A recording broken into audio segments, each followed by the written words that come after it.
Halo semuanya, salam sejahtera bagi kita semua. Perkenalkan, nama saya Kristiani Natali Simajunta dengan NIM C1C022071, Program Studi Akuntansi Fakultas Ekonomi dan Bisnis.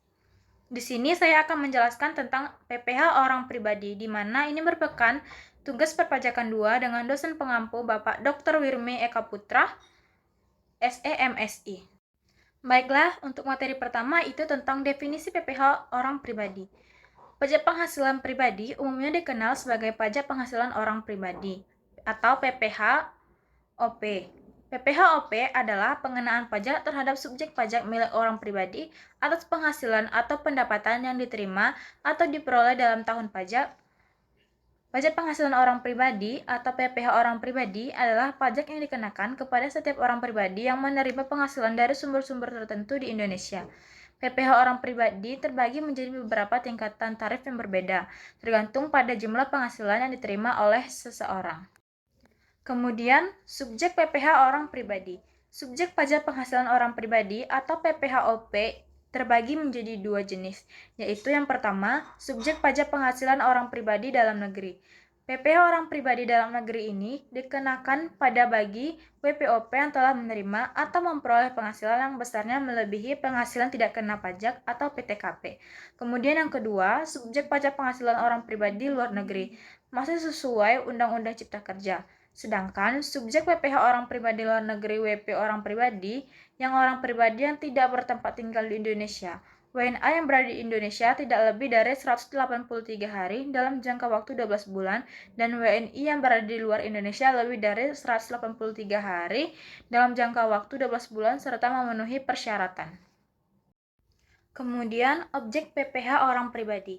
Objek pajak penghasilan orang pribadi adalah penghasilan yang merupakan setiap tambahan kemampuan ekonomis yang diterima atau diperoleh orang pribadi, baik berasal dari Indonesia maupun dari luar Indonesia, yang dapat dipakai untuk konsumsi atau menambah kekayaan yang bersangkutan, dengan nama dan dalam bentuk apapun.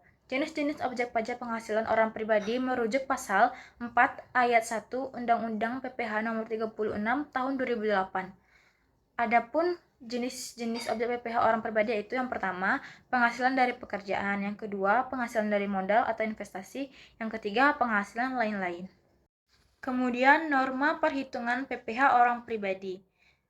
Yang pertama, yang boleh menggunakan NPPN itu WPOP yang melakukan kegiatan usaha atau pekerjaan bebas yang peredaran brutonya dalam 1 tahun kurang dari 4.800.000.000 rupiah.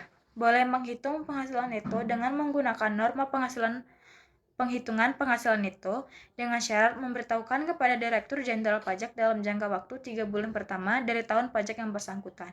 Yang kedua, dalam hal terhadap WPOP yang melakukan pekerjaan bebas, dilakukan pemeriksaan sebagaimana diatur dalam Undang-Undang KUP. Kemudian yang terakhir, pemberitahuan penggunaan NPPN dianggap disetujui. Pemberitahuan penggunaan norma perhitungan penghasilan neto yang disampaikan dalam jangka waktu 3 bulan sejak awal tahun pajak yang bersangkutan dianggap disetujui kecuali berdasarkan hasil pemeriksaan ternyata wajib pajak tidak memenuhi persyaratan untuk menggunakan norma penghitungan penghasilan neto. Kemudian, pembukuan PPh orang pribadi. Ketentuan pembukuan. Prinsip taat asas. Yang pertama, stelsel pengakuan penghasilan. Yang kedua, tahun buku. Yang ketiga, metode penilaian persediaan. Yang keempat, metode penyusutan dan amortisasi. Stelsel kas. Wajib pajak yang dapat menyelenggarakan pembukuan dengan stelsel kas harus memenuhi persyaratan. Yang pertama, berlaku bagi WP UMKM. Yang kedua, WPOP tetapi memilih atau diwajibkan menyelenggarakan pembukuan. Yang ketiga, badan yang memiliki peredaran bruto dari usaha tidak melebihi 4,8 M. Pada dasarnya, metode pembukuan yang dianut harus taat asas, yaitu harus sama dengan tahun-tahun sebelumnya. Misalnya, dalam hal penggunaan metode pengakuan penghasilan dan biaya atau metode kas atau akrual, metode penyusutan aktiva tetap, dan metode penilaian persediaan. Namun, perubahan metode pembukuan masih dimungkinkan dengan syarat telah mendapat persetujuan dari Direktur Jenderal Pajak. Perubahan metode pembukuan harus diajukan kepada Direktur Jenderal Pajak sebelum dimulainya tahun buku yang bersangkutan dan menyampaikan alasan yang logis dan dapat diterima serta akibat yang mungkin timbul dari perubahan tersebut. Kemudian, tarif PPh untuk orang pribadi. Tarif pajak penghasilan bisa dibedakan dalam beberapa jenis, di mana perbedaan tarif tersebut ditentukan berdasarkan pada siapa pajak penghasilan atau PPh dikenakan.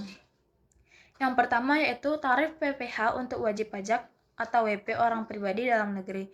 Dan yang kedua yaitu tarif pajak untuk wajib pajak WP Badan Dalam Negeri dan BUT. Tarifnya yang pertama itu untuk UU PPh rentang penghasilannya 0 sampai 50 juta itu tarifnya 5%. Kemudian yang kedua lebih dari 50 juta sampai 250 juta itu tarifnya 15%. Kemudian 250 juta sampai dengan 500 juta itu 25%. Dan yang keempat itu di atas 500 juta tarifnya sebesar 30%. Untuk RUU HPP tentang penghasilan 0 sampai 60 juta tarifnya sebesar 5%. Di atas 60 juta sampai 250 juta itu 15%. Kemudian 250 juta sampai 500 juta itu tarifnya 25%. Keempat, 500 juta sampai 5 miliar tarifnya 30%, dan yang terakhir di atas 5 miliar tarifnya 35%. Sekian penjelasan di dalam video ini. Bila ada kekurangan atau kesalahan kata, saya mohon maaf. Saya ucapkan terima kasih dan salam sejahtera bagi kita semua.